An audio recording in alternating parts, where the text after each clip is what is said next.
Bismillahirrahmanirrahim. Assalamualaikum warahmatullahi wabarakatuh.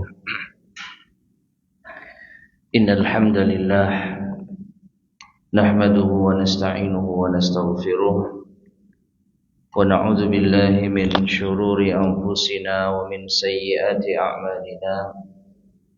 Man yahdihillahu fala mudilla lahu wa man yudlil fala hadiya lahu. وأشهد أن لا إله إلا الله وحده لا شريك له وأشهد أن محمدا عبده ورسوله اللهم صل وسلم وبارك على نبينا محمد وعلى آله وأصحابه ومن تبعهم بإحسان إلى يوم الدين أما بعد. Ma'asyiral muslimin rahimani wa rahimakumullah. Alhamdulillah, pada pagi hari ini kita bisa melanjutkan kembali kajian kita membahas kitab Taisirul Karimir Rahman fi Tafsiri Kalamil Mannan yang disusun oleh Syekh Abdurrahman Ibn Nasir As-Sa'di rahimahullahu ta'ala. Dan sekarang kita masuk pada pembahasan ayat yang ke-120 dari surat Al-Baqarah. Qala Allah tabaraka wa ta'ala: "Walan tarda 'anka al-yahud walan nasara hatta tattabi'a millatahum. Qul inna hudallahi huwal huda. ولئن اتبعت أهواءهم بعد الذي جاءك من العلم لا ما لك من الله من ولي ولا نصير." Yang artinya, dan Yahudi dan Nasrani tidak akan ridha kepadamu wahai Muhammad hingga engkau mengikuti millah mereka, hingga engkau mengikuti ajaran agama mereka. Katakanlah, sesungguhnya hidayah Allah, petunjuk dari Allah adalah petunjuk yang sesungguhnya. Dan seandainya engkau wahai Muhammad mengikuti hawa nafsu mereka setelah datang ilmu kepadamu, maka tidak ada bagimu selain Allah dari pelindung maupun penolong. Ayat 120 dari surat Al-Baqarah. Ma'asyar muslimin rahimani wa rahimakumullah, sebelum kita bacakan penjelasan dari Al-Mu'allif rahimahullah ta'ala, maka secara garis besar ayat ini menjelaskan keadaan Yahudi maupun Nasrani. Mereka tidak akan pernah ridha terhadap umat Islam. Mereka tidak akan pernah ridha terhadap Islam. Dan inilah yang Allah Subhanahu wa taala sampaikan kepada Nabi kita Muhammad sallallahu alaihi wasallam. Walan tarda 'ankal yahudu walan nasara. Dan tidak akan ridha kepadamu wahai Muhammad Yahudi maupun Nasrani. Hingga kapan? Hingga umat Islam mengikuti ajaran mereka. Nah, baru mereka ridha kepada kita. Kalau kita tinggalkan agama kita lalu ikut agama mereka, barulah mereka ridha kepada kita. Maka Allah Subhanahu wa taala menegaskan bahwa petunjuk yang sesungguhnya adalah petunjuk yang datang dari Allah Subhanahu wa taala. Itu Islam yang telah Allah Subhanahu wa taala turunkan kepada Nabi kita yang mulia sallallahu alaihi wasallam. Itulah petunjuk yang sesungguhnya. Adapun apa yang mereka klaim sebagai petunjuk, maka itu adalah hawa nafsu. Karena Allah Subhanahu wa taala menyatakan wala inittaba'ta ahwa'ahum, seandainya engkau wahai Muhammad mengikuti hawa nafsu mereka. Ya. Jadi Allah Subhanahu wa taala menegaskan bahwa hidayah yang sesungguhnya adalah hidayah Islam yang dibawa oleh Nabi kita Muhammad sallallahu alaihi wasallam. Adapun selain itu maka hawa nafsu. Dan kalau sekiranya Nabi kita Muhammad sallallahu alaihi wasallam mengikuti mereka meninggalkan Islam, maka tidak ada penolong bagi beliau sallallahu alaihi wasallam. Malaka minallahi min wali wala nasir. Tidak ada bagimu ya yang akan bisa memberikan pertolongan dari Allah tatkala Allah Subhanahu wa taala menimpakan azab kepada orang-orang yang mengikuti hawa nafsu, maka tidak ada satupun yang bisa melindungi dan menolong. Nah, ini ma'asyarul muslimin rahimani wa rahimakumullah secara umum makna dari ayat yang ke-120 dari surat Al-Baqarah ini. Sekarang kita baca penjelasan dari al-muallif rahimahullahu ta'ala. Qala al-muallif rahimahullah yukhbiru ta'ala rasulahu. Allah Subhanahu wa ta'ala mengabarkan kepada Rasulnya annahu la yarda minhul yahudu walan nasar illa bittiba'ihi dinahum, kecuali atau Allah mengabarkan kepada Rasulnya bahwasanya tidak akan ridha kepada beliau baik Yahudi maupun Nasrani kecuali apabila beliau mengikuti agama mereka. Li'annahum du'atun ila dinil ladzi hum alaihi, karena mereka ini adalah para dai, para penyeru kepada agama yang mereka anut. Ya. Jadi orang-orang Yahudi dan orang-orang Nasara itu mereka penyeru kepada agama mereka. Jadi rajin sekali mereka itu menyeru untuk manusia mengikuti agama mereka. Termasuk Nabi kita Muhammad sallallahu alaihi wasallam. Mereka ajak untuk mengikuti ajaran agama mereka. Rasulullah sallallahu alaihi wasallam diseru untuk masuk ke dalam agama Yahudi oleh orang-orang Yahudi. Dan Nasrani juga mengajak Nabi kita Muhammad sallallahu alaihi wasallam untuk mengikuti ajaran agama Nasrani. Ya. Nah, kemudian wa yaz'umun annahul huda, dan mereka orang-orang Yahudi dan Nasrani mengklaim bahwasanya ajaran agama mereka inilah yang sesuai petunjuk.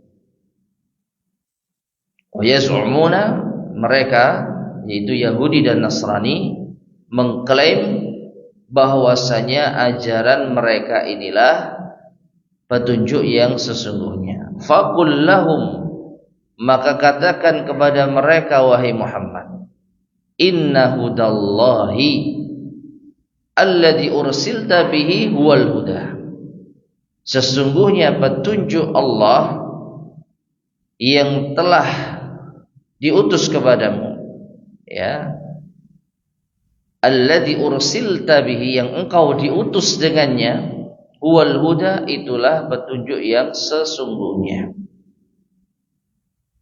Jadi Nabi sallallahu alaihi wasallam diteguhkan oleh Allah Subhanahu wa taala bahwa yang Rasul bawa itu sudah benar. Yang Allah Subhanahu wa taala utus Nabi dengan ajaran agama itulah petunjuk yang sesungguhnya, bukan apa yang ada pada mereka. Wa amma ma antum alaihi, adapun apa yang kalian anut, fahuwal hawa, maka itu hawa nafsu. Bidalili qawlihi, dengan dalil firman Allah Ta'ala, wala in ittaba'ta ahwa'ahum ba'da alladhi ja'aka minal ilm ma laka minallahi min waliyyin wala nasir. Dan seandainya engkau wahai Muhammad mengikuti ahwa'ahum, hawa nafsu mereka. Jadi Allah Subhanahu wa taala sebutkan ajakan mereka untuk mengikuti agama mereka itu hawa nafsu. Bukan petunjuk, bukan hidayah. Petunjuk yang sesungguhnya adalah apa yang Nabi kita sallallahu alaihi wasallam diutus dengannya. Nah, fahada fihi nahyul azim, maka di sini terdapat larangan yang besar anittiba'i ahwa'il yahudi wan nasara, untuk mengikuti hawa nafsu dari orang-orang Yahudi dan Nasrani. Wat tasyabbuhi bihim, larangan untuk menyerupai mereka. Fima yakhtassu bihi dinuhum, pada apa yang menjadi kekhususan agama mereka. Ya. Jadi larangan untuk mengikuti ajaran agama mereka. Mengapa? Karena ajaran agama mereka dibangun di atas hawa nafsu. Oleh karena itu konsekuensinya pula kita dilarang mengikuti apa yang menjadi kekhususan agama mereka. Contoh simbol keagamaan, tata cara ibadah khusus, yang itu menjadi salah satu ciri khas agama mereka, maka kita dilarang untuk mengikutinya. Ya, kita dilarang untuk mengikutinya. Kita dilarang untuk menyerupainya. Nah, kemudian wal khitab, dan arah pembicaraan ini sebenarnya wa in kana li Rasulillah sallallahu alaihi wasallam, ditujukan kepada Rasulullah sallallahu alaihi wasallam, fa inna ummatahu dakhilatun fi dzalik. Namun pembicaraan ini pun juga masuk pada umat beliau. Ya, pada umat beliau. Li'anna al-i'tibara bi umumil ma'na la bi khususil mukhatab. Karena yang menjadi pelajaran itu adalah keumuman makna, bukan kekhususan apa itu al-mukhatab. Siapa yang ditujukan pembicaraan ini? Nanti akan kita terangkan insyaallah. Kama annal ibrata bi umumil lafzi, sebagaimana yang menjadi pelajaran itu adalah keumuman lafaz, la bi khususis sabab, bukan kekhususan sebab. Ma'asyar muslimin rahimani wa rahimakumullah. Jadi secara garis besar, yang namanya ayat-ayat Al-Quran itu biasanya tidak lepas dari sababun nuzul. Apa itu? Sebab diturunkannya. Dan sebab diturunkannya ayat itu biasanya ya karena ada kejadian khusus. Ya. Contohnya ayat ini. Allah Subhanahu wa taala menurunkan ayat ini sebagai respon atas ajakan orang-orang Yahudi dan Nasrani kepada Nabi kita Muhammad sallallahu alaihi wasallam untuk mengikuti ajaran agama mereka. Ya. Jadi ketika orang Yahudi dan Nasrani mengajak Nabi kita Muhammad sallallahu alaihi wasallam untuk ikut agama mereka, maka Allah turunkan ayat ini.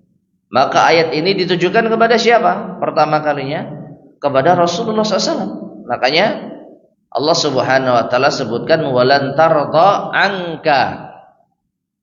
Bagi yang belajar bahasa Arab pasti tahu, ya.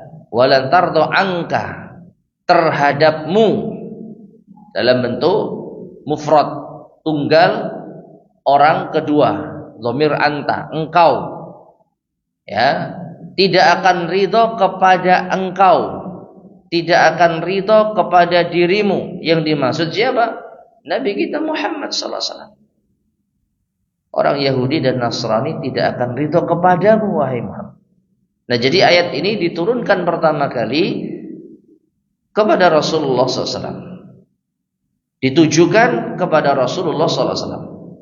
Namun bukan berarti hanya Rasul saja yang mengamalkan ayat ini.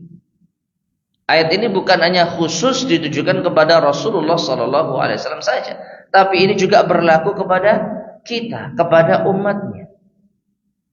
Makanya tadi saya sampaikan, makna yang bisa kita ambil dari ayat ini itu kita bawa kepada makna yang umum. Apa itu? Orang Yahudi dan orang Nasrani tidak akan ridha kepada siapa? Umat Islam. Ya, tidak akan ridha kepada umat Islam. Bukan hanya kepada Rasulullah SAW saja.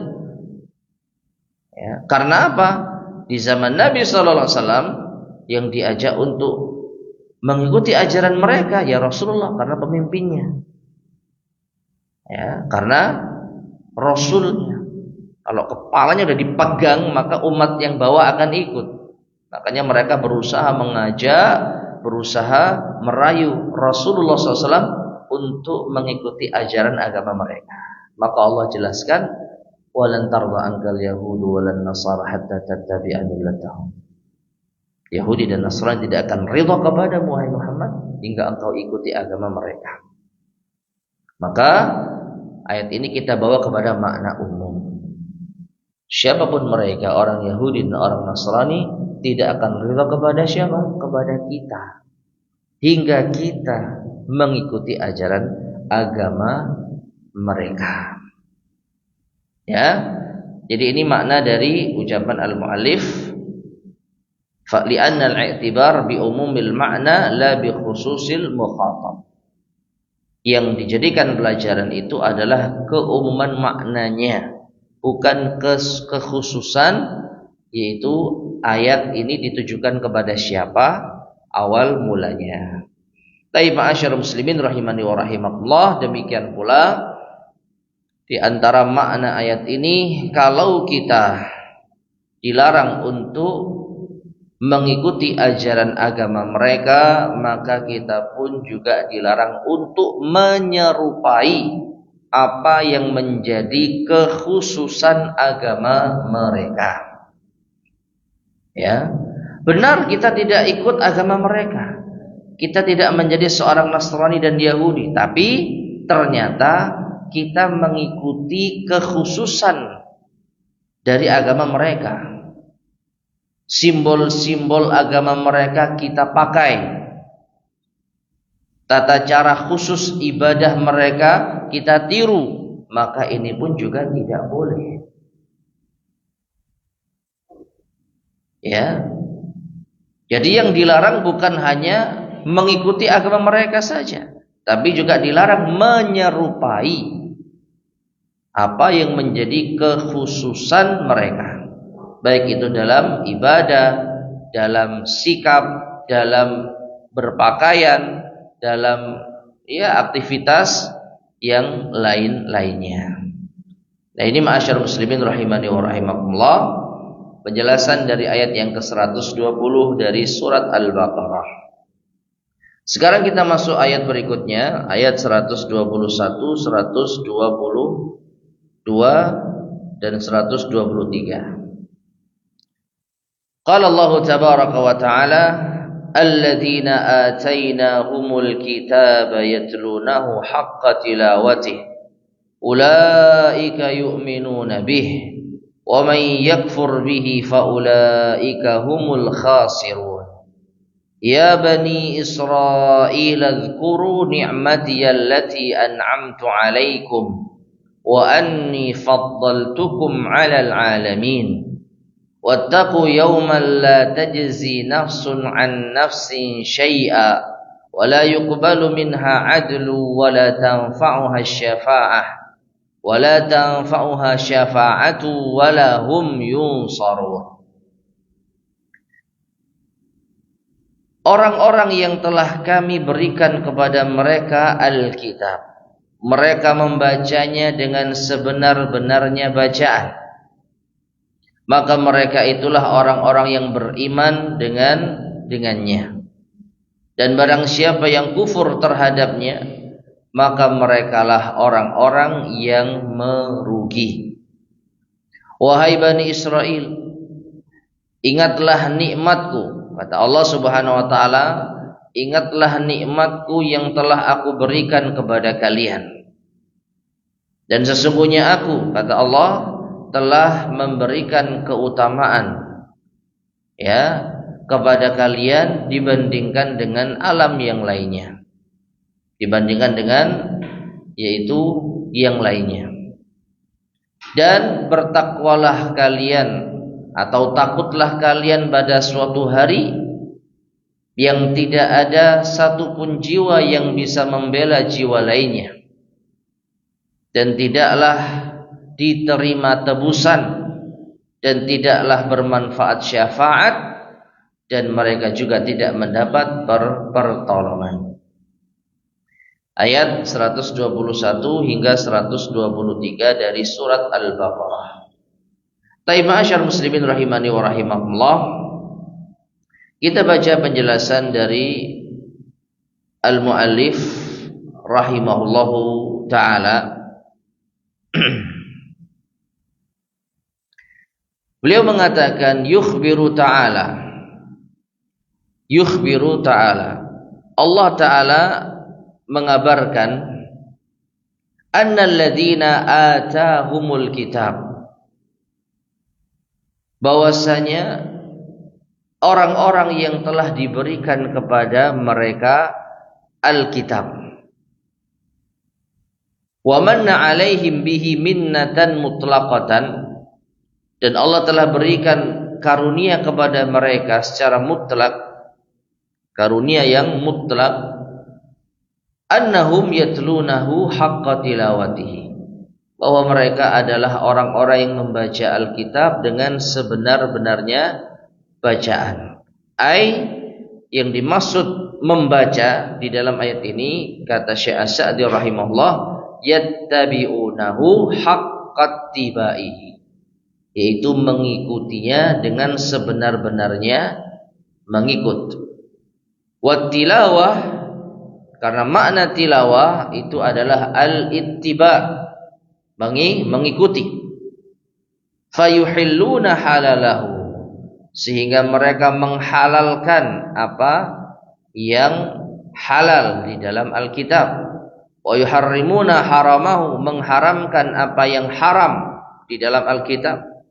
Wa ya'maluna bimuhkamihi, mengamalkan ayat yang muhkam.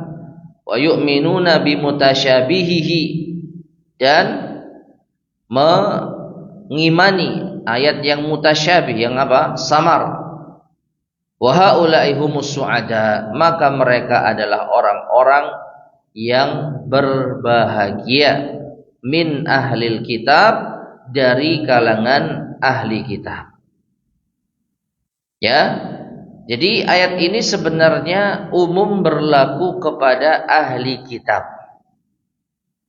Dan kita kalau berbicara tentang ahli kitab, maka yang dimaksud adalah Yahudi dan Nasrani. Itu yang populer. Meskipun ada juga kaum yang telah mendapatkan Alkitab. Ada Nabi Daud alaihissalam dengan kitabnya Zabur. Maka selama kitab yang diturunkan Allah itu murni, belum tercampur dengan tulisan-tulisan manusia, belum ditambahi dan dikurangi, maka siapapun yang membacanya dengan sebenar-benarnya, yang mengikuti dan mengamalkan dengan sebenar-benarnya pengamalan, maka mereka itulah orang-orang yang beriman sesungguhnya. Namun ma'asyarul muslimin rahimani wa rahimakumullah, ini berlaku sebelum diturunkannya Al-Quran. sebelum diutusnya Nabi kita Muhammad sallallahu alaihi wasallam.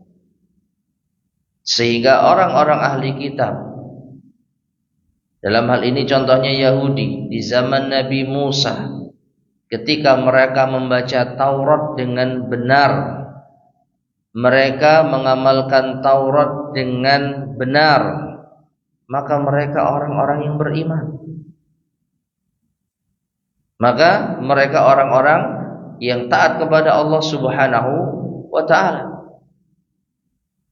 Demikian pula orang-orang Nasara, orang-orang Nasrani, yang mereka membaca dan mengamalkan kitab Injil yang diturunkan kepada Nabi Isa alaihissalam di zaman Nabi Isa. Mereka amalkan, mereka baca dengan baik dan benar, maka mereka adalah orang-orang yang beriman.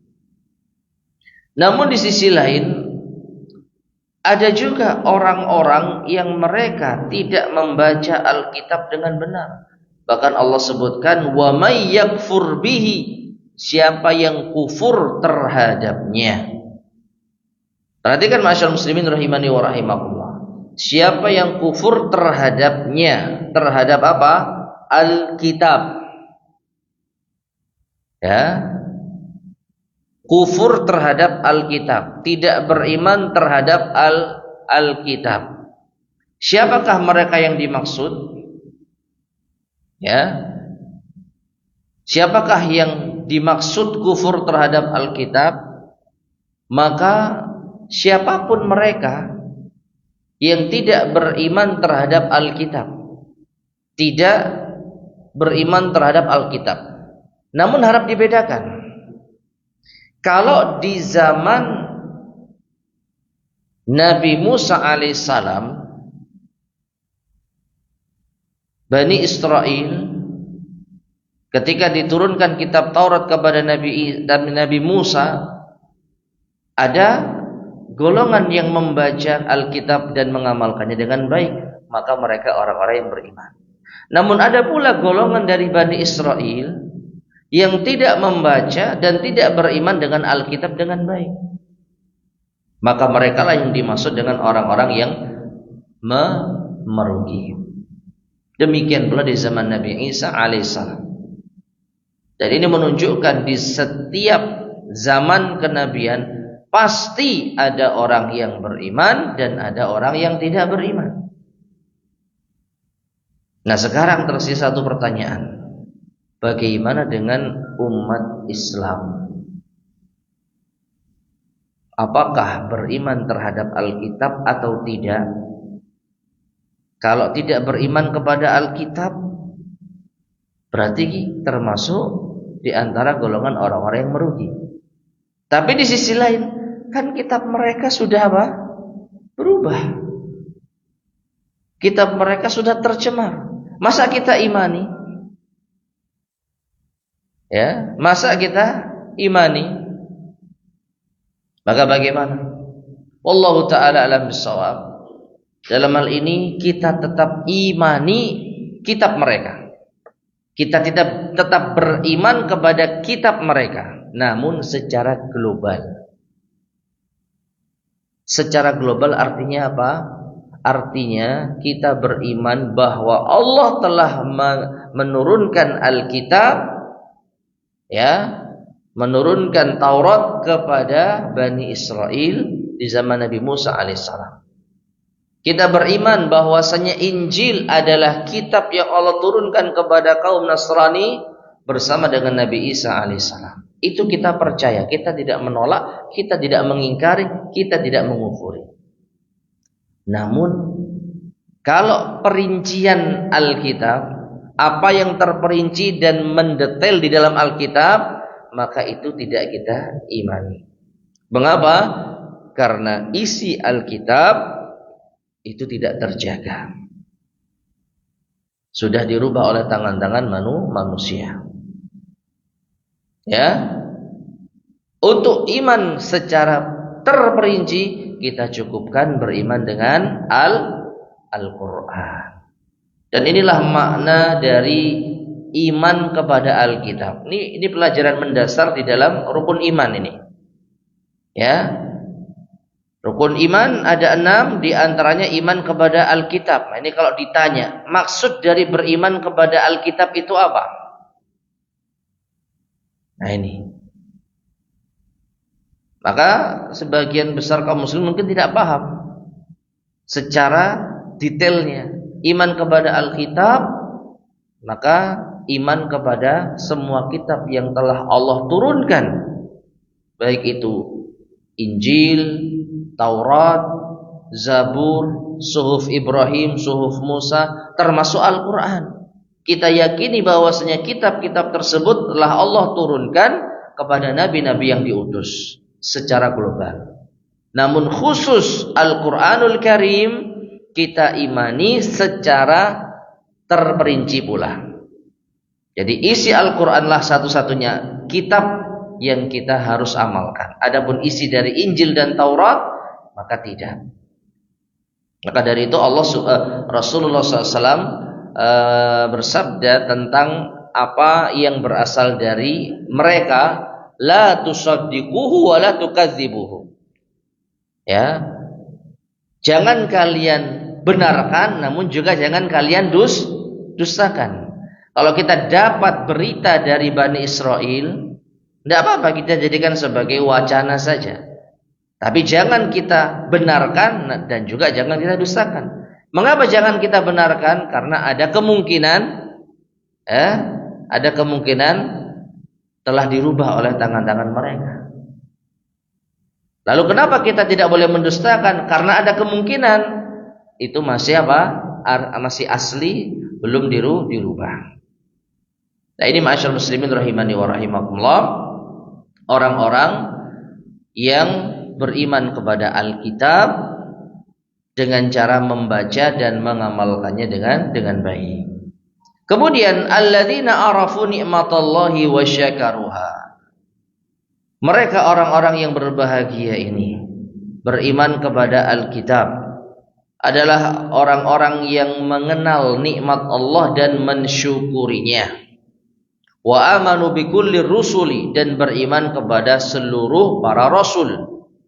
Wa lam yufarriqu baina ahadin minhum, dan tidak membeda-bedakan seorang pun di antara mereka. Fahaula'i humul mu'minuna haqqa, maka mereka adalah orang-orang yang beriman dengan sebenar-benarnya. La man qala minhum, tidak seperti orang yang berkata di antara mereka, nu'minu bima unzila alaina wa yakfuruna bima wara'ah. Jadi ada di kalangan ahli kitab yang mereka itu hanya mau beriman terhadap apa yang diturunkan kepada mereka. Allah mengatakan nu'minu bima unzila alaina. Di kalangan mereka ada yang berkata, kami hanya beriman terhadap apa yang diturunkan kepada kami. Wa yakfuruna bima wara'ah, namun mereka mengkufuri apa yang selainnya. Walihada tawa'adahum biqaulih, karena itu Allah mengancam mereka dengan firman-Nya, faula wa may yakfur bihi faulaika humul khasirun. Dan barang siapa yang kufur terhadapnya, maka mereka adalah orang-orang yang merugi. Taib ma'asyar muslimin rahimani wa rahimakumullah. Jadi selain beriman kepada Alkitab, tadi disebutkan oleh al-mu'allif rahimahullah, mereka juga harus beriman kepada seluruh para rasul. Seluruh para rasul. Ya. Dan ini juga termasuk di antara rukun iman yang mendasar, iman kepada Alkitab, iman kepada Rasul. Dan kalau kita perhatikan, hanya umat Islam sajalah yang benar-benar mempraktekkan dan menjalankan rukun iman ini. Mengapa?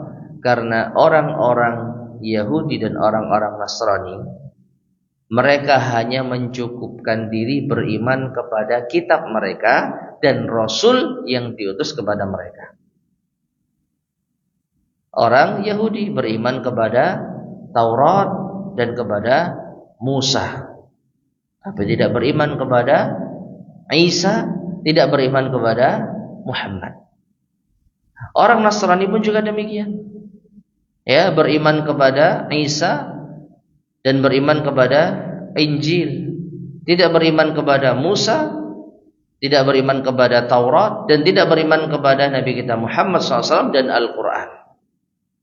Jadi mereka hanya membatasi keimanan itu hanya kepada Rasul yang diutus pada mereka dan kitab yang diturunkan kepada mereka. Sedangkan umat Islam diwajibkan mengimani seluruh para nabi dan rasul dan seluruh kitab-kitab yang Allah turunkan. Meskipun tadi sudah kita terangkan, keimanan terhadap kitab selain Al-Quran itu keimanan secara apa? Global, umum. Perhatikan, kalau ada umat Islam yang tidak mengimani kitab Taurat diturunkan kepada Nabi Musa, maka bahaya. Ya, bahaya. Berarti dia tidak beriman terhadap seluruh Alkitab. Bagaimana mungkin dia mendustakan Taurat? Padahal Allah benar-benar menurunkan Taurat kepada Musa. Ya, ini kita bicara apa? Iman secara global ya. Demikian pula umat Islam beriman secara global terhadap nabi-nabi yang diutus oleh Allah. Kita percaya Nabi Musa diutus oleh Allah kepada Bani Israel. Kita percaya dan kita beriman bahwasanya Nabi Isa alaihissalam diutus oleh Allah kepada kaum Nasrani secara global. Ya, kita tidak mendustakan seorang pun nabi dan rasul. Namun untuk keimanan secara terperinci kita cukupkan iman kepada Nabi kita Muhammad sallallahu alaihi wasallam. Sehingga misalkan kita jumpai ada syariat Nabi Musa dan syariat Nabi kita Muhammad sallallahu alaihi wasallam yang bertentangan, mana yang kita dahulukan? Syariatnya Nabi kita Muhammad sallallahu alaihi wasallam. Ya. Syariat Nabi kita Muhammad sallallahu alaihi wasallam. Karena ajaran dan syariat nabi-nabi terdahulu itu sudah disempurnakan oleh syariat Nabi kita Muhammad sallallahu alaihi wasallam. Nah, kita cukupkan syariat Nabi kita Muhammad sallallahu alaihi wasallam. Namun kita tidak boleh mengkufuri seorang nabi pun, mengingkari seorang nabi pun. Disinilah keutamaan agama Islam. Beriman kepada seluruh kitab dan beriman kepada seluruh nabi dan rasul. Nah, kemudian ma'asyarul muslimin rahimani wa rahimakumullah, adapun tafsir ayat yang ke-122 dan 123 itu sebenarnya sudah pernah kita bahas karena mirip dengan ayat yang ke-47 48 dari surat Al-Baqarah ya.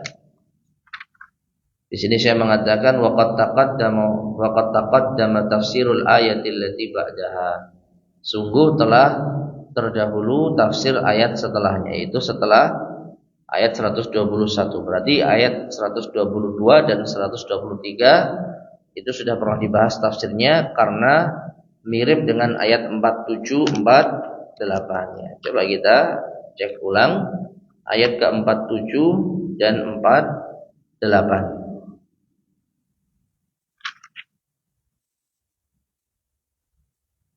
Baik. Ya, persis. Hanya ada sedikit perbedaan susunan lafaz.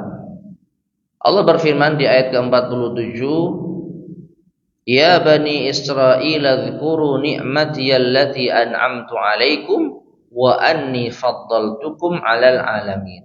Persis plek dengan ayat 122. Ini tidak ada perubahan, tidak ada perbedaan.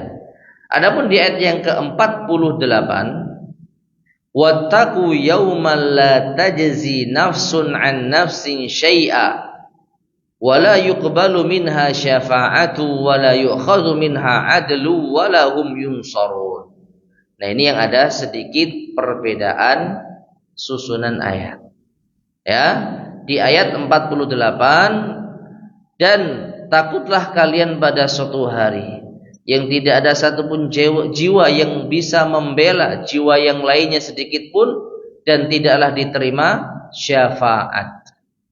Wala yuqbalu minha syafaat. Tidak diterima syafaat. Sedangkan di ayat 123 bagaimana bunyinya? Wala yuqbalu minha adlun. Dan tidaklah diterima tebusan. Hanya beda urutan saja. Di ayat 122 tidak diterima tebusan dan juga tidaklah diterima syafaat, tidak bermanfaat syafaat. Hanya dibalik saja. Sedangkan di ayat ke-48 tidak diterima syafaat dan juga tidak diterima tebusan. Ya, jadi tidak ada perbedaan yang signifikan, hanya perbedaan urutan saja. Yang ini memberikan pelajaran penting bagi kita bahwa di hari kiamat apapun ya itu tidak akan diterima. Orang mau menebus dirinya dari azab Allah dengan harta tidak diterima. Orang yang ingin membantu saudaranya yang mendapatkan azab tidak diterima. Nah, ini menunjukkan di hari kiamat tidak akan bermanfaat siapapun yang ingin menolong orang-orang yang akan mendapatkan azab. Tidak akan bermanfaat harta yang dibawa mati untuk menyelamatkan dari azab Allah Subhanahu wa ta'ala. Sampai pun Nabi kita Muhammad sallallahu alaihi wasallam menegaskan kepada putrinya Fatimah radhiyallahu anha, "Ya Fatimah bintu Muhammad, is'ali ma syi'ti." Mintalah kepadaku minal mal, harta sesuai kehendakmu. Kalau harta aku bisa kasih. La ughni anki minallahi syai'a. Tapi kalau menolongmu di hadapan Allah saya enggak mampu. Sedikit pun juga enggak bisa. Ya.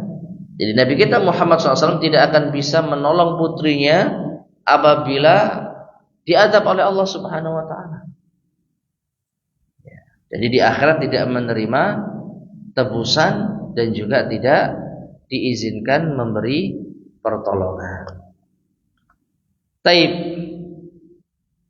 Kita lanjutkan ayat berikutnya. Ayat 124, 125. Allah Subhanahu wa taala berfirman, "Wa idzibtala Ibrahim rabbuhu bikalimatin fa'atammahun. Qala inni ja'iluka lin-nasi imama. Qala wa min dzurriyyati. Qala la yanalu ahdidz zalimin. Wa ij'alna al-baita mathabatan lin-nasi wa amna. Wattakhidhu min maqami Ibrahim musalla. Wa ahidna ila Ibrahim wa Ismail an tahhira baitiya lit-ta'ifina wal-'aqifina war-ruk'is sujud." Yang artinya, dan ingatlah ketika Ibrahim diuji oleh Tuhannya dengan beberapa kalimat. Lalu Ibrahim mampu menunaikannya, mampu untuk lulus dari ujian tersebut. Allah mengatakan kepada Ibrahim, "Sesungguhnya aku akan menjadikanmu sebagai imam bagi manusia." Ibrahim berkata, "Bagaimana dengan anak keturunanku?" Allah berkata, ahdi, ya, yaitu janjiku tidak mengenai orang-orang yang zalim. Dan ingatlah ketika kami jadikan Baitullah sebagai tempat berkumpulnya manusia dan sebagai tempat yang aman, dan jadikanlah makam Ibrahim sebagai tempat salat, dan kami perintahkan kepada Ibrahim dan Ismail agar mereka berdua mensucikan rumahku, yaitu Baitullah, ya, rumah Allah, Masjidil Haram. Ya, bersihkanlah rumahku untuk orang-orang yang tawaf, orang-orang yang beriktikaf, dan orang-orang yang rukuk dan sujud, yaitu orang-orang yang salat. Ma'asyar muslimin rahimani wa rahimakumullah. Setelah beberapa ayat sebelumnya membahas tentang Bani Israel, sekarang Allah Subhanahu wa taala menyinggung tentang nenek moyang mereka. Nenek moyangnya Bani Israel. Ya, bahkan termasuk juga nenek moyangnya umat Islam. Nenek moyangnya Nabi kita Muhammad sallallahu alaihi wasallam, yaitu Ibrahim alaihi assalam. Ya. Jadi sebelum ada anak keturunan Israel, ya, yang kita kenal dengan Bani Israel, maka terlebih dahulu Nabi Ibrahim telah diutus oleh Allah Subhanahu wa taala. Nah, kita baca penjelasan dari al-muallif rahimahullahu taala. Yukhbiru ta'ala an abdihi wa khalilihi Ibrahim alaihi salam. Allah taala mengabarkan tentang hamba dan kekasihnya, yaitu Nabi Ibrahim alaihi salam. Al-muttafaqi ala imamatihi wa jalalatihi, yang disepakati keimaman dan kemuliaannya. Alladzi kullu min tawaifi ahlil kitab, atau ya alladzi kullun min tawaifi ahlil kitab tadda'ihi.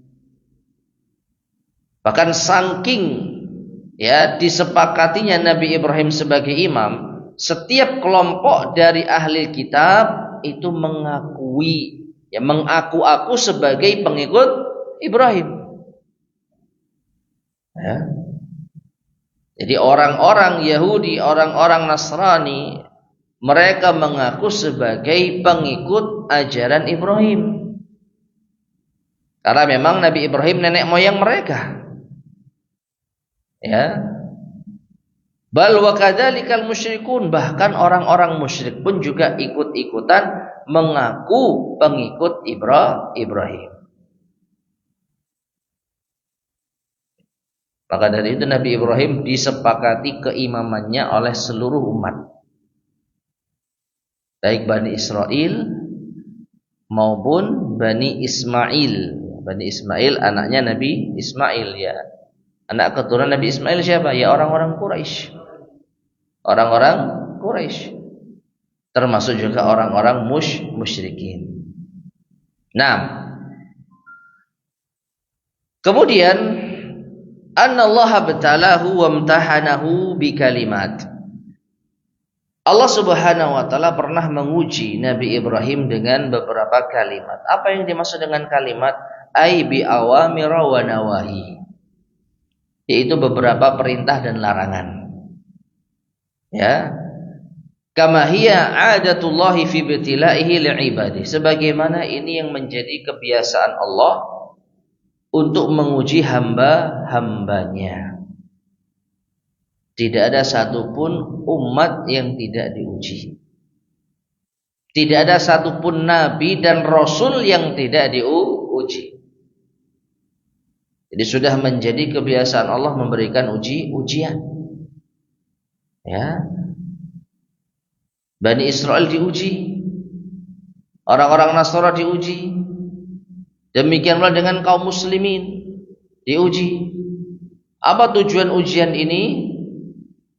Ya, liyatabayyana al-kadhibu alladhi la yathbutu 'inda al-ibtila wal imtihan min as-sadiq alladhi tartafi'u darajatuh.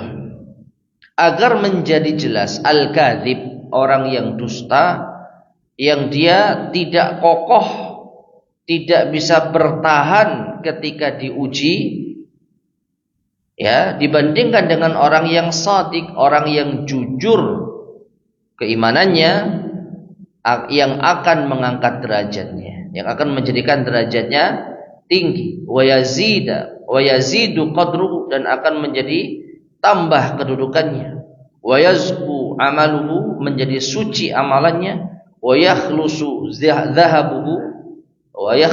zahabuhu, menjadi murni keemasannya, ya. Wa kana min ajallihim fi hadzal maqam al-Khalil alaihissalam. Dan yang paling mulia di dalam kondisi semacam ini adalah Al-Khalil, kekasih Allah Nabi Ibrahim alaihissalam. Ya. Maknanya di antara ujian para nabi dan rasul yang paling berat itu adalah ujiannya Nabi Ibrahim alaihi salam. Ujiannya Nabi Ibrahim alaihi assalam. Fa atamma ma batalahu Allah bi, maka Nabi Ibrahim mampu untuk melewati ujian Allah tersebut. Ya, kita tidak membahas ujian-ujian yang menimpa Nabi Ibrahim alaihissalam. Ini kita bisa bahas pada ayat-ayat yang nanti akan disebutkan di dalam Al-Quran. Bagaimana Nabi Ibrahim diuji dengan dilemparkan ke dalam api, namun Allah Subhanahu Wa Taala menjadikan api itu dingin. Nabi Ibrahim diuji, diperintah untuk menyembelih siapa? Putranya. Lalu Allah Subhanahu Wa Taala memberikan jalan keluar. Ya, demikian Nabi Ibrahim diuji ketika diperintahkan oleh Allah untuk meninggalkan anak dan istrinya di tempat yang tandus, yaitu Hajar dan putranya Ismail. Ya, ini ujian dari Allah Subhanahu Wa Taala, dan Nabi Ibrahim mampu untuk menjalankan ujian-ujian yang telah Allah berikan. Makanya disebutkan di sini wa kana min ajallihim fi hadzal maqam, dan di antara yang paling mulia, yang paling bisa dikatakan sukses menjalankan ujian dari Allah Subhanahu Wa Taala adalah Al-Khalil alaihissalam, kekasih Allah Nabi Ibrahim alaihissalam. Naam, wa akmala wa wafahu, Nabi Ibrahim mampu untuk menyempurnakan ujian tersebut, menyelesaikannya. Fasyakarallaha lahu dzalik, lalu ia pun bersyukur kepada Allah, bersyukur mampu melewati ujian-ujian tersebut. Walam yazalillahu syakuran, dan Allah senantiasa yaitu menerima hamba-hambanya yang bersyukur. Faqala, lalu Allah pun berkata, inni ja'iluka linnasi imama, sesungguhnya aku akan menjadikanmu wahai Ibrahim sebagai imam bagi manusia. Ma'asyiral muslimin rahimani wa rahimakumullah. Ini sekaligus mengingatkan kepada kita firman Allah Subhanahu wa taala, la in syakartum la azidannakum. Seandainya kalian bersyukur, kata Allah, aku akan tambah nikmatku kepada kalian. Ya. Lalu apa hubungannya dengan Nabi Ibrahim alaihissalam? Nabi Ibrahim awalnya dimusuhi oleh kaumnya, mendapatkan ujian bertubi-tubi di dalam kehidupannya.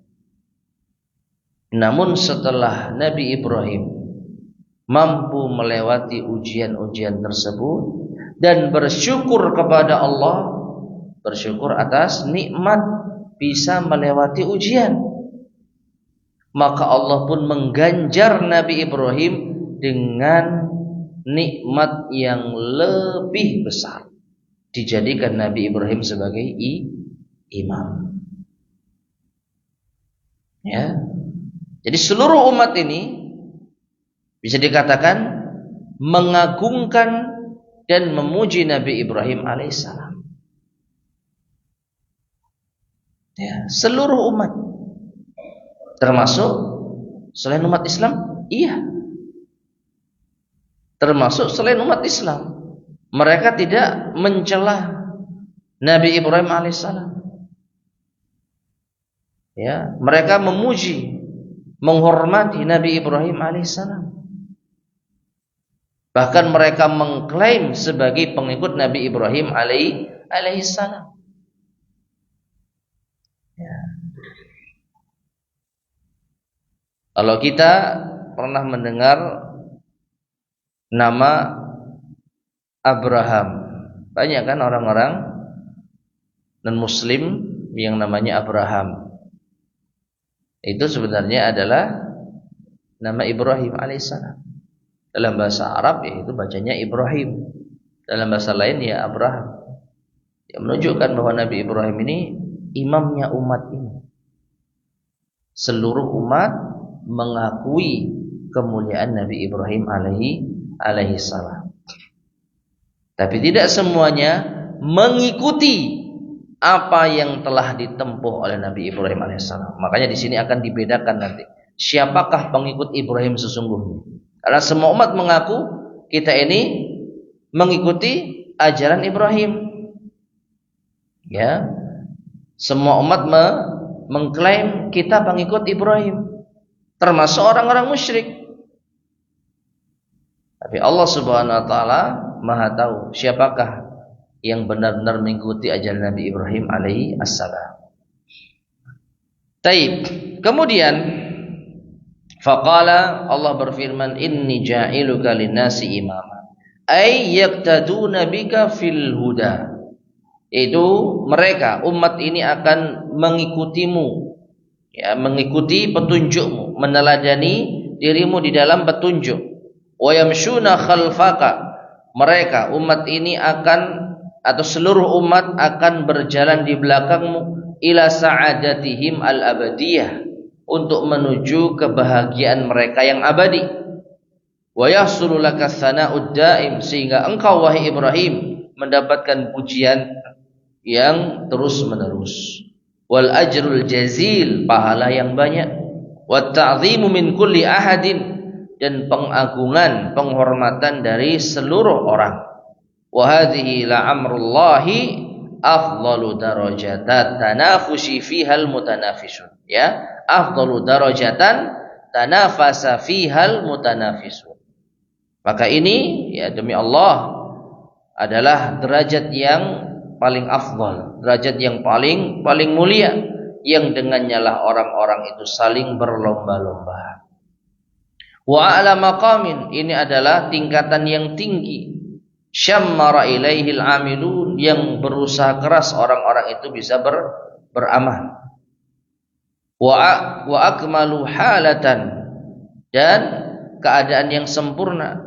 Hasalaha ulul azmi minal mursalina wa atba'ihim, yang akan diraih oleh ulul azmi dari kalangan para rasul dan para pengikut mereka. Min kulli siddiqin, dari setiap orang yang siddiq, yang jujur, muttabi'in lahum, mengikuti mereka, da'in ilallahi wa ila sabili, yang menyuruh kepada Allah dan kepada jalan Allah. Tapi masyarakat muslimin rahimani wa rahimakumullah. Jadi puncak kemuliaan, karunia terbesar yang bisa didapatkan oleh hamba itu adalah apa yang didapatkan oleh Nabi Ibrahim alaihissalam. Makanya beliau dikenal sebagai Imamul Mursalin, ya, imamnya para nabi dan rasul, imamnya ahli tauhid, imamnya orang-orang yang bertauhid, ya. Bagaimana usaha beliau untuk berdakwah kepada Allah di hadapan kaumnya yang musyrik, di hadapan raja yang zalim, ya. Dan setelah itu beliau sukses untuk menjadi pelopor kebaikan. Jadi seluruh para nabi dan rasul tatkala menyeru umatnya kepada tauhid, lalu mendapatkan petunjuk, ya, lalu umat-umatnya mendapatkan petunjuk, maka di situ Nabi Ibrahim mendapatkan bagian pahala. Nabi kita Muhammad SAW meneruskan ajaran Nabi Ibrahim alaihissalam, menghidupkan kembali dakwahnya Nabi Ibrahim alaihissalam. Maka ketika Nabi SAW menyuruh umatnya kepada tauhid, lalu umatnya mendapatkan hidayah tauhid, Nabi kita Muhammad SAW mendapatkan pahala. Demikian pula dengan Nabi Ibrahim alaihissalam. Ya. Kemudian falamma tabata Ibrahim bihadzal maqam, maka ketika Nabi Ibrahim bergembira dengan kedudukan semacam ini, diangkat oleh Allah menjadi imam bagi manusia, wa adraka hadza, dan memperoleh ini, talaba dzalika li dzurriyyati. Nabi Ibrahim meminta agar ini juga diberikan kepada anak keturunannya. Apa maknanya? Nabi Ibrahim meminta agar keimaman ini juga diberikan kepada anak keturunannya. Lita'alu wa darajatuhu wa darajatu dzurriyyati. Agar tingkatan Nabi Ibrahim semakin tinggi, demikian pula tingkatan anak cucunya. Ya. Wa hadza aidan min imamatihi, dan ini pula yang menunjukkan keimaman beliau. Jadi seakan-akan Nabi Ibrahim tidak egois ya di dalam menguasai keimaman. Beliau tidak hanya ingin dirinya yang menjadi imam saja, tapi beliau juga ingin agar keimaman ini dilanjutkan oleh anak cucunya. Ya. Jadi minta kepada Allah, wa min dzurriyyati, ya Allah anak keturunanku. Maksudnya agar dijadikan imam pula. Nah, kemudian ini juga menunjukkan wa nushihi li ibadillah, betapa Nabi Ibrahim itu memberikan nasihat kepada hamba-hamba Allah. Wa mahabbatihi an yaktsura fihim al-mursyidun, dan menunjukkan bahwasanya beliau ingin agar banyak orang-orang atau yaitu anak keturunan beliau yang akan menjadi pemberi petunjuk. Ya. Falillahil azamatu hadhihi alhimamul aliyah wal maqamatis samiyah. Falillahi, ya, maka milik Allah lah azamatu hadhil himamil aliyah, keagungan cita-cita yang tinggi ini, wal maqamatis samiyah, dan kedudukan yang tinggi. Maknanya ya Allah Subhanahu wa taala yang menjadikan Nabi Ibrahim memiliki cita-cita yang tinggi dan yang luhur. Jadi Nabi Ibrahim ketika mendapatkan nikmat menjadi imam bagi manusia, bukannya beliau sombong, bukannya beliau angkuh, justru beliau semakin bersyukur kepada Allah dan ingin agar manfaat keimaman ini juga juga didapatkan oleh anak keturunannya. Tujuannya apa? Agar banyak orang yang juga mendapatkan hidayah. Ya, beliau tidak egois di dalam istilahnya mendominasi pahala. Beliau ingin juga anak keturunannya menjadi juru dakwah, menjadi imam, sehingga banyak umat-umat yang akan mendapatkan petunjuk. Fa'ajabahu rahimul latif, maka Allah yang maha penyayang dan maha lembut mengijabahi, mengabulkan. Ya. Wa akhbara bil mani'i min naili hadzal maqam, tetapi Allah juga mengabarkan ada pencegah yang bisa menghalangi untuk meraih kedudukan ini. Faqal, maka Allah berfirman, la yanalu ahdiz zalimin. Ya, janjiku tidak akan mengenai orang-orang yang zalim. Ai, maksudnya la yanalul imamata fid din, tidak akan meraih tingkatan imam dalam agama man zalama nafsahu wa dharraha, siapa yang menzalimi dirinya dan yang membahayakannya. Wa hatta qadraha, dan siapa yang merendahkan kedudukannya.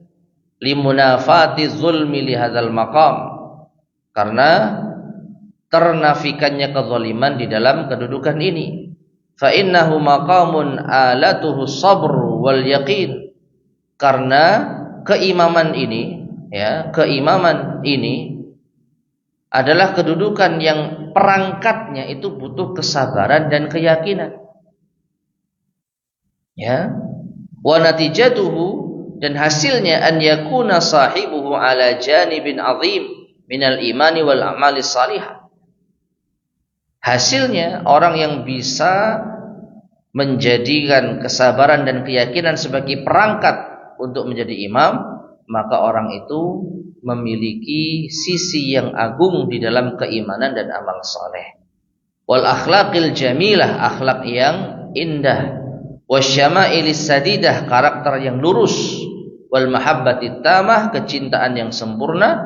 Wal khasyati wal inabah, takut dan juga kembali kepada Allah. Fa aina dzulmu wa hadzal maqam, maka enggak mungkin orang zalim itu bisa meraih kedudukan ini. Taib ma'asyar muslimin rahimani wa rahimakumullah. Perhatikan di sini.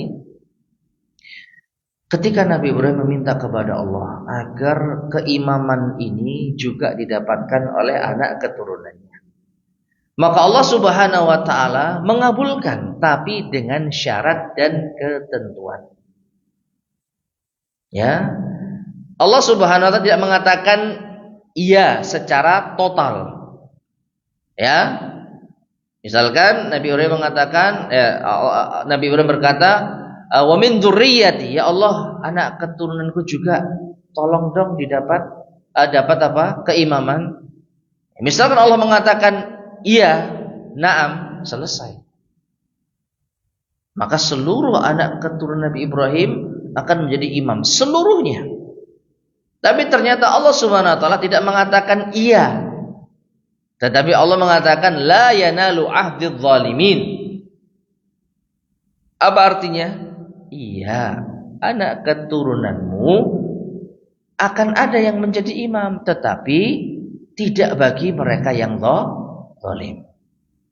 Dan ini isyarat bahwa di antara anak keturunan Nabi Ibrahim nanti ada yang berbuat zalim, dan jelas.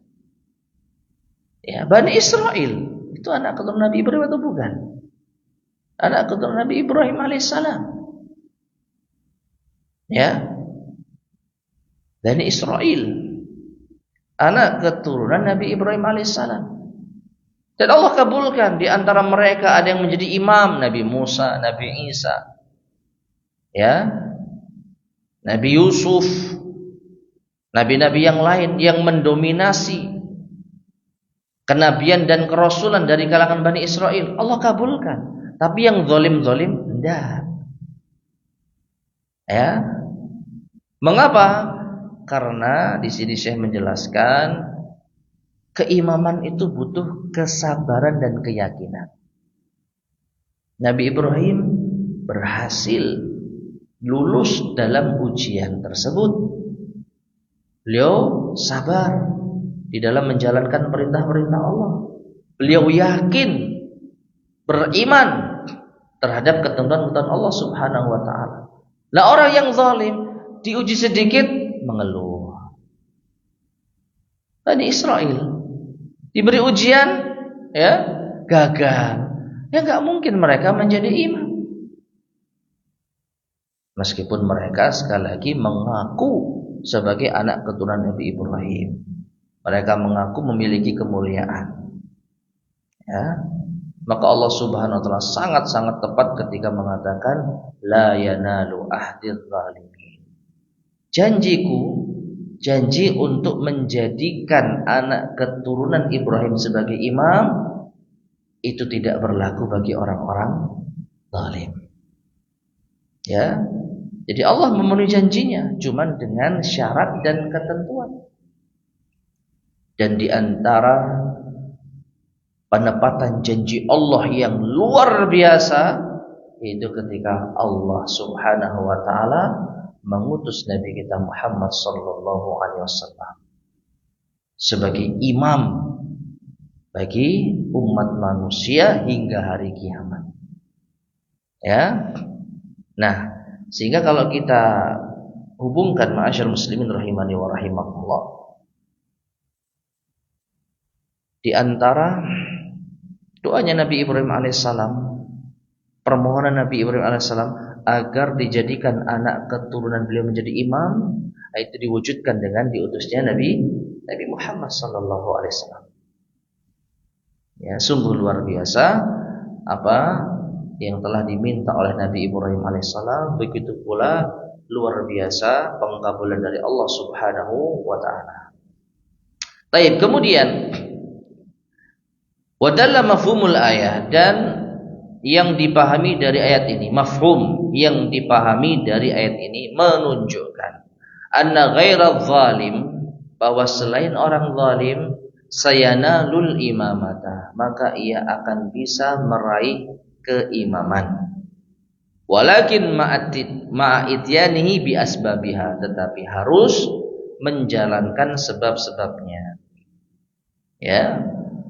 Anak keturunan Nabi Ibrahim apakah bisa menjadi imam? Bisa. Yang penting dia bukan orang yang zalim dan dia menjalankan sebab-sebabnya. Tsumma dzakara ta'ala namuzajan baqiyan dalan ala imamati Ibrahim. Kemudian Allah menyebutkan contoh yang tersisa yang menunjukkan atas keimamannya Nabi Ibrahim. Wa huwa hadzal baitul haram, yaitu Baitullah, Masjidil Haram. Alladzi ja'ala qasdahu ruknan min arkanil Islam. Yang Allah jadikan bertujuan ke Masjidil Haram, datang ke Masjidil Haram sebagai salah satu rukun dari rukun-rukun Islam, haqqan lidzunubi wal atham, yang bisa menghapus dosa. Ya, apa itu? Haji. Ya. Bayangkan ibadah haji yang dilakukan oleh kaum muslimin, yang itu mencakup tawaf, sa'i, demikian pula umrahnya lah. Bagaimana kita bisa membayangkan Nabi Ibrahim mendapat bagian pahala dari amalan-amalan kaum muslimin?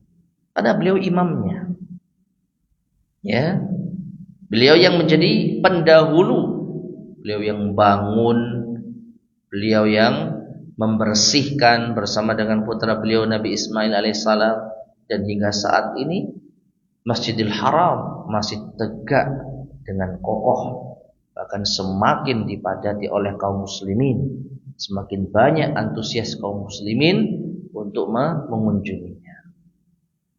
Ya, atas jasa siapa?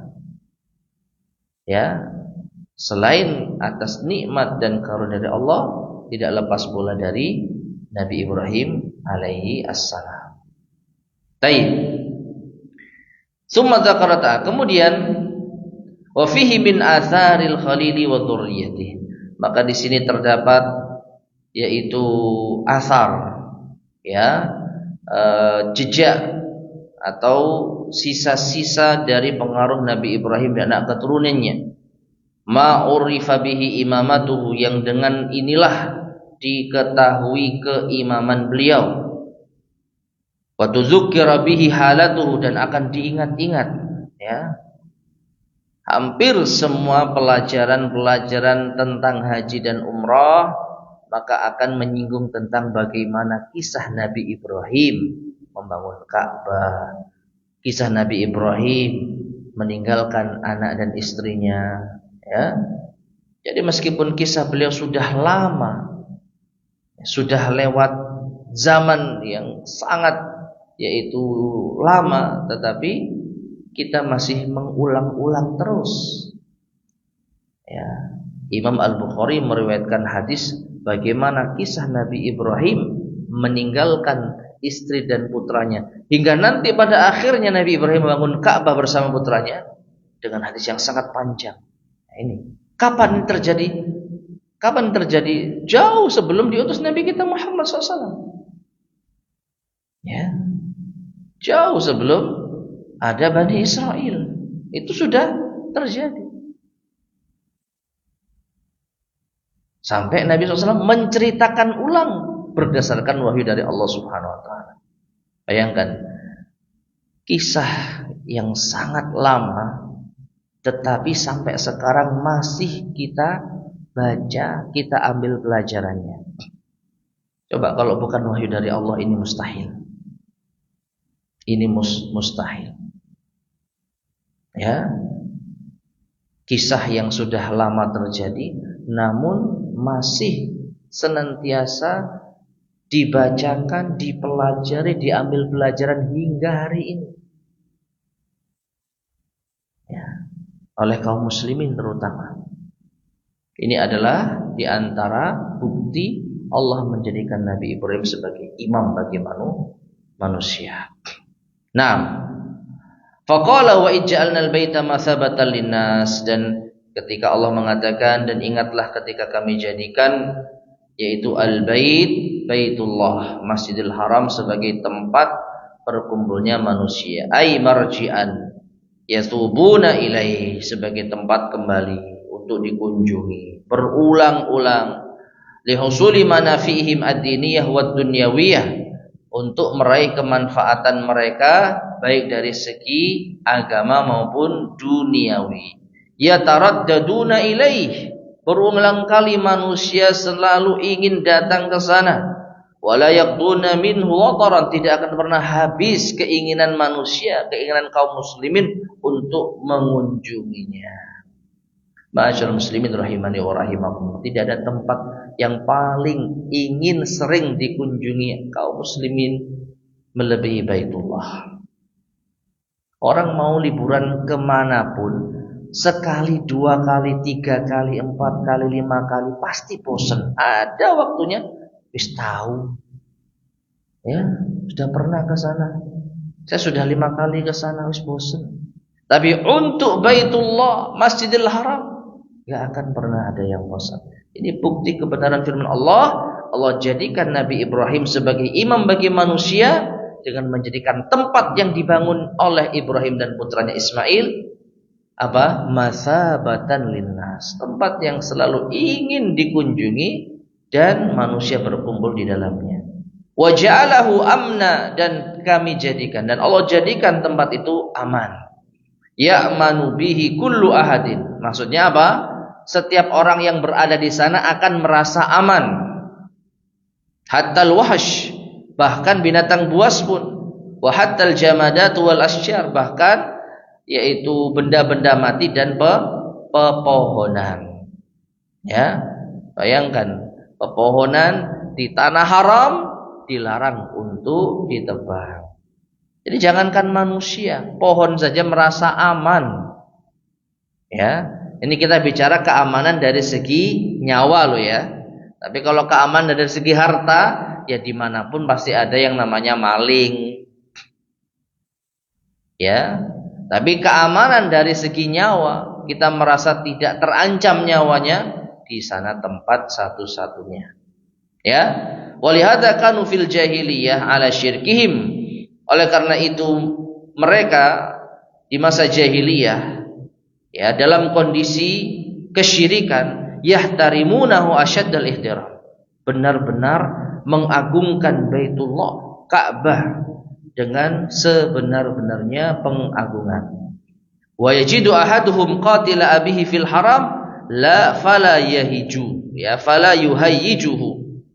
Ya, dan ketika salah seorang dari masyarakat jahiliyah menemukan pembunuh ayahnya di tanah haram, maka ia tidak berani untuk menghardiknya.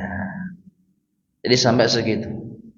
Ya, jadi ada misalnya kasus pembunuhan, lalu pihak dari korban ini menemukan pembunuh ayahnya, ternyata ditemukan di tanah haram, maka mereka tidak berani untuk apa? Mengusiknya. Karena saking menghormati tanah haram. Itu di masyarakat jahiliyah. Falamma ja'al Islam, maka ketika datang Islam, zadahu hurmatan wa ta'ziman, semakinlah diagungkan dan dimuliakan, wa tasyrifan wa takriman, dan semakin dihormati kembali. Nah, jadi ma'asyiral muslimin rahimani wa rahimakumullah, diagungkannya, dimuliakannya tanah suci Mekah, ini diantara asar dari Nabi Ibrahim alaihissalam, diantara sisa-sisa peninggalan Nabi Ibrahim alaihissalam, dan diantara bukti bahwa Allah benar-benar telah menjadikan Nabi Ibrahim sebagai imam. tempat yang ia bangun dijadikan rujukan sebagai tempat yang akan dihadiri oleh manusia dari berbagai penjuru dunia. Wallahu taala a'lam bissawab. Tapi ma'asyar muslimin rahimani wa rahimakumullah, masih ada beberapa bagian dari ayat yang belum kita bahas. Insyaallah akan kita lanjutkan pada kesempatan berikutnya biidznillah subhanahu wa ta'ala. Ya, ayat yang ke-125 ya. Di akhir itu belum kita bahas. Insyaallah akan kita lanjutkan pada kesempatan berikutnya biidznillah subhanahu wa ta'ala. Wallahu ta'ala alam bissawab. Mungkin ini yang bisa kita sampaikan sebelum kita akhiri. Barangkali ada yang ditanyakan. Tafadhal, silahkan. Waalaikumsalam warahmatullahi wabarakatuh. Ya.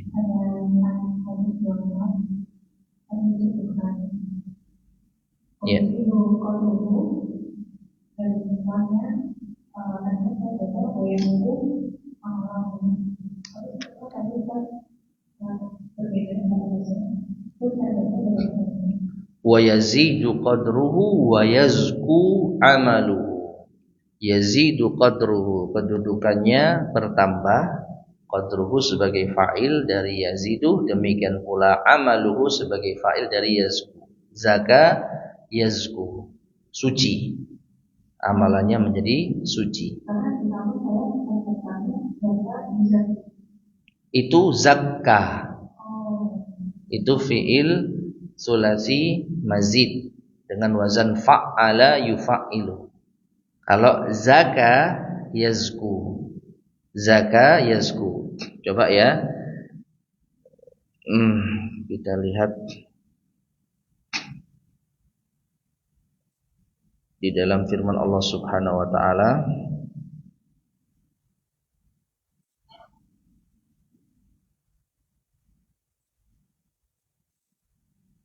Nah,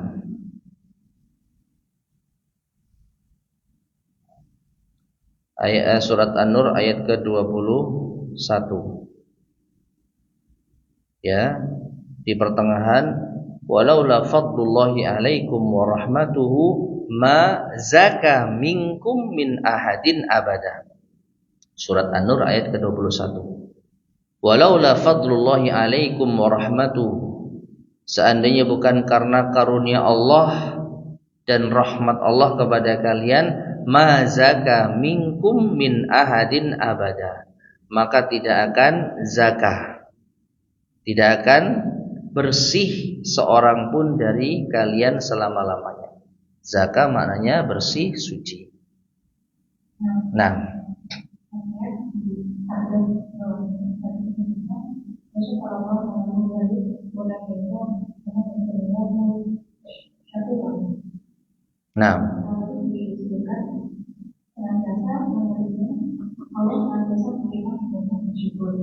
syakurnya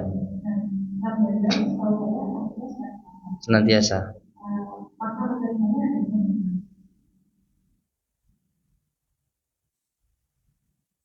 Oh iya, walam yazalillahu syakuran, dan senantiasa Allah itu memiliki nama syakur, dan syakur itu diantara maknanya adalah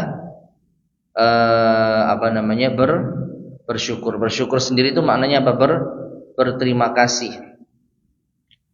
Ini ya kembali kepada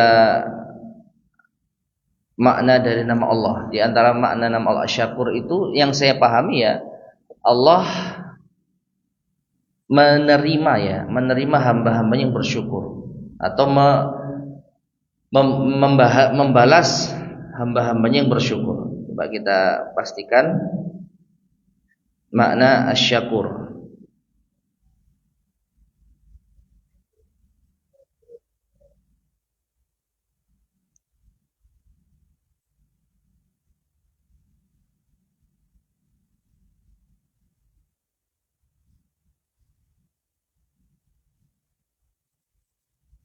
Taib.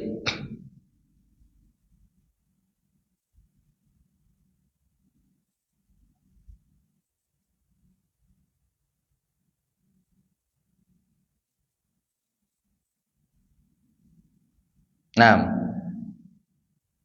jadi coba saya bacakan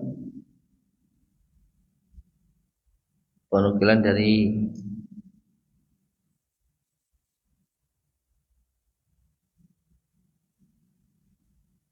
kitab Al-Nihayah. Anna syakur huwa alladhi yazku 'indahu al-qalil min a'malil ibad fayudha'ifu lahumul jaza'. Asy-syakur adalah alladhi yazku 'indahu al-qalil, yang suci di sisinya sedikit min a'malil ibad, dari amalan hamba, fayudha'ifu lahumul jaza', tetapi dibalas berlipat-lipat dengan pahala. Fasyakarahu li'ibadihi wa maghfirat fasyukruhu li'ibadihi wa maghfiratuhu lahum. Maka itulah bentuk syukurnya Allah kepada hamba-hambanya dan ampunan Allah kepada mereka. Ya, ini berarti ralat ya. Jadi Allah tidak menerima hamba yang bersyukur, tapi makna syakur itu Allah membalas hambanya yang bersyukur dengan lebih banyak lagi kenikmatan. Ya, jazakillahu khairan. Jadi bukan menerima hamba yang bersyukur. Jadi yang benar walam yazillahu syakuran, dan Allah senantiasa memiliki sifat syukur, dan syukurnya Allah itu membalas amalan hamba yang sedikit dengan pahala berlipat-lipat. Ya, seperti itu ya. Okay.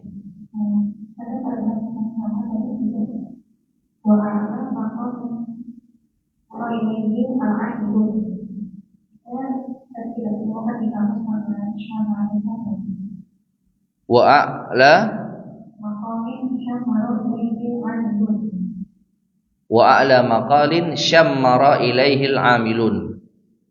Syammara itu maksudnya.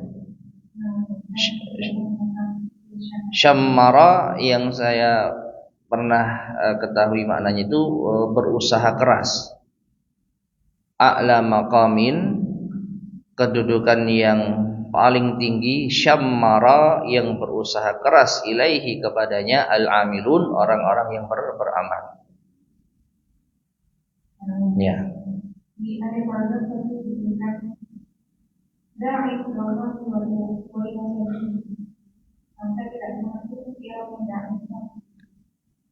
Taib. Min kulli siddiqin muttabi'in lahum da'in ilallah. Da'in itu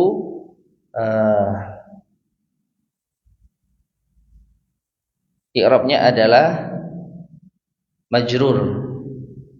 Dia tabi kepada muttabi'in, kepada siddiq. Min kulli siddiqin, dari setiap siddiq, orang yang jujur, muttabi'in lahum da'in. I'rabnya itu majrur sebagai tabi, ya, sebagai na'at dari siddiq. Ya, tanda jarnya kasrah muqaddarah karena dia adalah isim mangkus. Nah, di terakhir yang dibacakan tadi disebutkan bahwasanya dimusuh di mana artinya dua dunia kalau dari oleh yang itu nanti semua orang. Tidak mampu kata orang itu dari mana? Nah, sebenarnya yaqduna minhu wataran itu bisa dikatakan menjadi satu kesatuan ya. Kalau asal usulnya ini kurang tahu saya, tapi la yaqduna qadha itu menunaikan. Jadi, dan tidaklah mereka menunaikan minhu, ya, dari mendatangi Baitullah wataran, ya mungkin bisa bermakna hajat ya. Jadi tidak habis hajat yang mereka tunaikan di sana, nggak akan pernah berakhir ya. Wataran ya hajat keperluan. Nah, jadi wataran saya. Amin. Wa jazakumullahu khairan wa waalaikumsalam warahmatullahi wabarakatuh. Baik, ma'asyar muslimin rahimani wa rahimakumullah. Ini yang mungkin bisa kita sampaikan pada kesempatan di pagi hari ini. Mudah-mudahan bermanfaat. Kurang lebihnya saya mohon maaf. Kita akhiri. Subhanakallahumma bihamdika asyhadu an la ilaha illa anta astaghfiruka wa atubu ilaik. Alhamdulillahirabbil alamin. Assalamualaikum warahmatullahi wabarakatuh.